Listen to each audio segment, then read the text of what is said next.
I send my boss a weekly update email every single week, and these are 3 things that I put in it to cover my ass, basically. So I send this to him every week to keep him in the know and for me to stay accountable and to help with my follow-up. I was having issues with follow-up a couple years ago, and I incorporated this, and he loves it.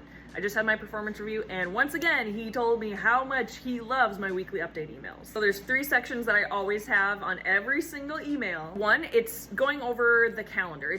I put the date in there with the meeting or the topic, and then any notes that I have about it. If there's conflicts, if I need to know where he's going to be on a certain day, things like that. Second thing, I have a section where it's updates on different projects that I'm working on. Each project has, like, we'll say a little block. It says the title of what it is, and then I will give him any updates for it, whether in a bullet list or just a little paragraph explaining kind of what is going on with that project. Third thing is follow-up items. So I have a section where if he didn't answer certain questions from my previous emails, I add that into the follow-up section. So he knows that he needs to answer it.